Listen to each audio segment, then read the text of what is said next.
there was a Spin magazine article that was written, and I want to quote it back to you, and I hope I wonder if around that time it even made it across your desk. Okay. And let me get this right.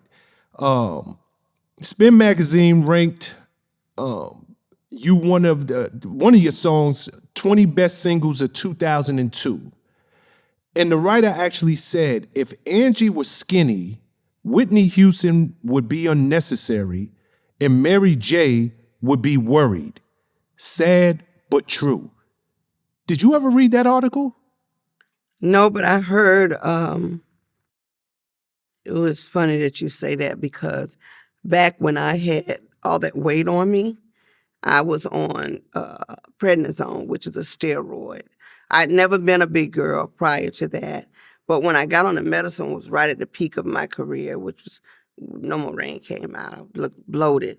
I was on medication. I had also been asked to work with Mary J. Blige and a culture she had gotten discovered by Woodley over at Uptown. And of course, I help anybody. I didn't mind helping these people. But it's just the craziest thing is Oprah Winfrey did a big special on Neo Soul.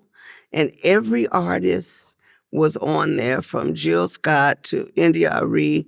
I think Alicia was on there for Falling. And I was the only artist that was not on there. Well, you have to know that it devastated me when my manager at the time was Breon Prescott. And he turned around and told me, Angie, Clyde wouldn't let you go because of your weight. He didn't want you to be on there because he felt like you were too big. And I'm like, but don't they know that, that has nothing to do with someone's talent? I look at Lizzo, my head is off to her. Yes, my head is off to Adele. When I say people need to stop being judgmental, you have no clue what people are going through. And at that particular time, I was on medication. So people look at me now and say, oh, she done lost all the weight. I was always small. I just got rid of the medication and went back down to my size. But the fat jokes got in the way of a lot of success stories for me. And because of that, people have ripped me off with my songs. And I did a song the first song I ever did with D'Angelo was called Die. They named it Paradise on the internet. But we were gonna let Mary J. Blige do it at one time. And lo and behold, we cut it on her as a demo. We left all our vocals in and we said, nah, it's not coming out right. So we decided not to give her the song. Well, lo and behold, the thing ended up on the internet. Somebody stole the files out of the studio and released it as a duet with Mary J. Blige and D'Angelo, and my voice is all in it. And I sit back and say, how could you do that? But people figure when you have weight on you, they can do you any kind of way. So my thing is, bring it on. That has nothing to do with your talent. You are who you are. You have to make the most of what you want out of it. So yeah, I've heard about that interview. I didn't know, but my head is off to whoever said the comment that, if I was skinny, it would make a difference because it means that they saw my heart and they saw the world's heart. Yeah. Wow. I can't and believe so that. much has changed. Go ahead, I'm sorry. I just can't believe that. I'm glad you brought that to my attention. You need to make sure I get a copy of that. Well, I will do. I need to frame that. Yeah, and it's such a different world that we live in. Yes. 2023 as opposed to years past. You mentioned artists like Adele and Lizzo. Yes. And I would like to believe, me working in the music industry for so many years and how there was this perception of beauty that wasn't realistic to everyday women that we just thought was beautiful. Exactly. Everybody is not stick thin. Everybody does not wake up with their face already put on. Women. So I'm so at least it feels as though the world, not just the industry, but the world itself is changing to be more inclusive. Yes. That made me feel good when I saw Lizzo because it means people accept her for her. For her talent. Yes, her talent, the skin that she's in.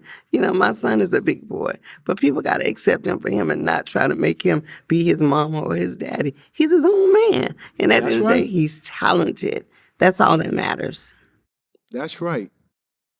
Okay, you riding high in the early 2000s. Mm-hmm. 02, I believe it was 02 and 04. Mm-hmm. You starred in motion pictures. You starred in movies. You starred in a Rob Schneider movie, right. The Hot Chick. Right. And you also played alongside Cuban Gooding Jr. and Beyonce in The Fighting Temptations. Right. So you went back to your first love. Here it is, you riding high, you're dominating the charts. You got all of us feeling good playing your music. And you said, it's time for me to go back to my first love. How'd you get those parts? Well, a lot of them I auditioned for, but I'll tell you my strategy. People say, well, you know, how do you stay relevant? When I'm in school, and I call Arista school, when I was in school and I saw all of the freshmen, the sophomores, and the juniors coming up, and the focus was on them. It was like, okay, the seniors, she done been here 4 years already, so she could wait.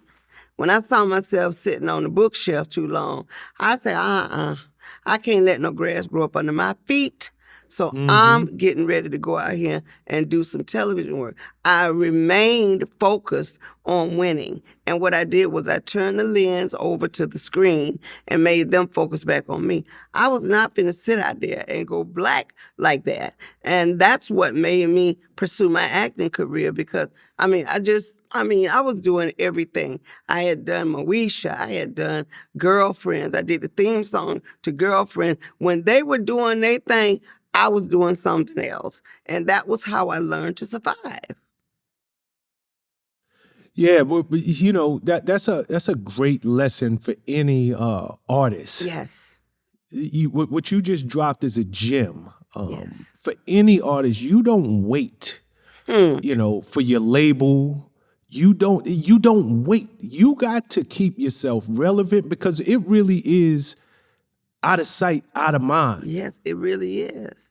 And there's always somebody trying to take your spot. It's always going to be that new, fresh, talent that steals the show. So you have to remain relevant. Yes.